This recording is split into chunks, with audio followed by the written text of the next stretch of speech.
So what's acceptance? How many of you struggle with acceptance? Give me a heck yes or a thumbs up if you struggle with acceptance. If you go, yeah, I know I'm supposed to accept, but what the hell is acceptance? I don't know what it is.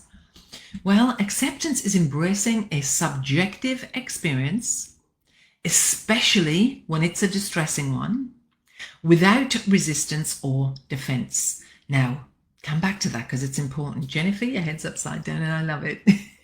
All right, distracted much. All right, so acceptance is embracing a subjective experience, especially a distressing one, without resistance or defense.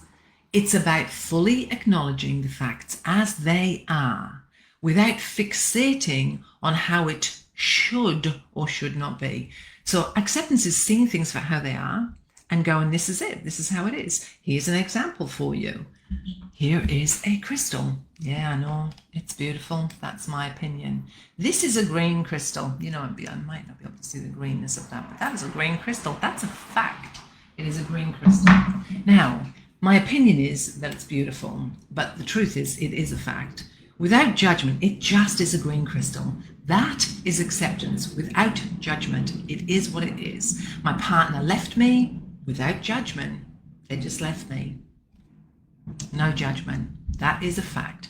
So that is what acceptance is. Lots of people go, yeah, but, which means you're not in acceptance. If you're yeah, butting, butts are for pooping girls. If you're yeah, butting, it means you are not in a space of acceptance, which is fine. You will get there. You will get there. If you follow some of the things I suggest to you, you will get to a place of acceptance, but maybe not today. There are no quick fixes. Pain doesn't go away quickly. Imagine you married or you lived with somebody or you were in a relationship with somebody for 5 years, 10 years, 20 years, 30 years, 40 plus years, some of you. You really, really think that you shouldn't be feeling completely out of control? You really believe that you shouldn't be feeling this way? That sounds strange to me. Because it's devastating. It turns your world on its head. So of course you should be feeling like this. It's strange that you think you shouldn't be. Of course you should be feeling like this. You don't like it. You'd rather you weren't, but it is really, really exactly how you should be feeling. We all feel pain.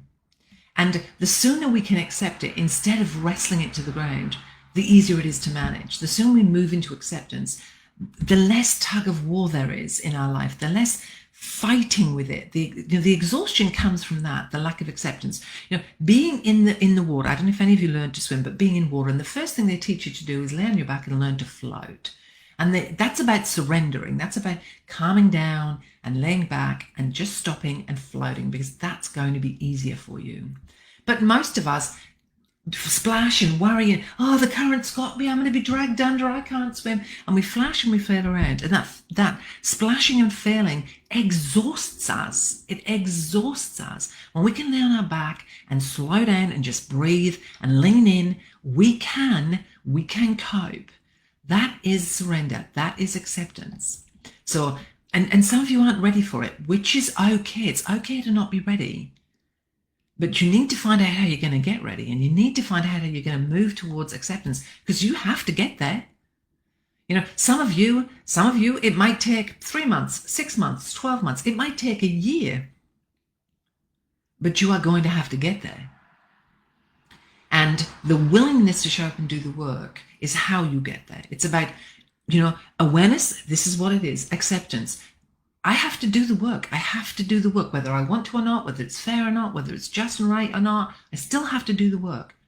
And then we move into action, which is incredibly important, because action is where the rubber hits the road. You have to do the work. People in my membership always say to me, Debbie, tell me again, what's doing the work? Doing the work is showing up. Doing the work is listening and understanding. Doing the work is doing 1 or 2 of the things that I suggest every single day until it gets better. Doing the work, in the case of my members, is coming to coaching calls and saying, hey, Debbie, I tried that and it didn't work. What should I do now? Doing the work is accepting that sometimes it's shit. It's just shit. And you're going to have to get through the shit the best you can. That's what doing the work is. So that is action. That is an important step Your responsibility to show up for yourself and do the work. Somebody like me, my responsibility, showing up and telling you what the work is and holding you accountable to do the work. So as we move away from awareness into acceptance, and then we begin the process of action, what we need to understand is we have to acknowledge where we are, and we have to acknowledge how we are stuck. It's okay to say, I'm struggling. It's okay to say, this is hard. It's okay to say, I want to accept, but I can't right now. It's okay to say, Debbie, you don't understand. I can't get out of bed in the morning. It's okay. It's okay to say all of that stuff. It's okay. But you still have to get up.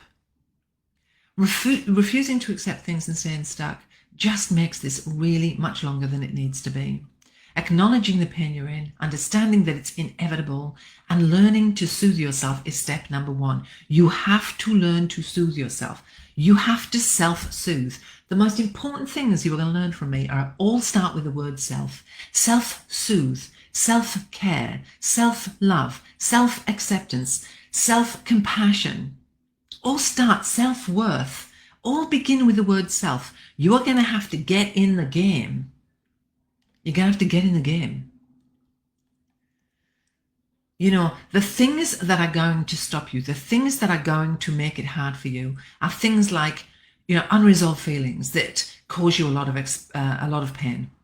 Over and over, patterns of just repeated things that happen. Maybe your partner had multiple affairs. Maybe you've been in this situation more than once. Maybe you just pick the same kind of partner over and over again.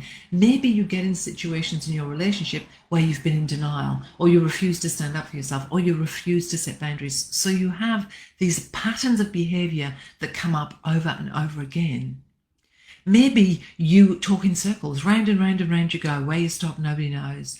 And, you struggle to express clearly what you need, what you think. Maybe you go into pleading or begging even for somebody to get it and help you. Maybe you struggle to really understand what you're thinking and feeling. Maybe you have this really big internal noise that says, I am so scared of being hurt, I can't cope. Or abandonment is going to finish me. I can't do it. Maybe you struggle with connection with yourself and with others, and it's really challenging for you, really hard for you to have a deep connection with yourself or with other people. Maybe you are stuck on a mouse wheel of emotional pain. You don't understand, Debbie, it's just too hard. You don't understand, Debbie, it's not getting better. You don't understand how upsetting it is. Hello, yeah, I do. You think that in my life, I haven't fucked up many times and had problematic situations. I've had my fair share of relationship heartache. Trust me. How do you think I got to write this workshop?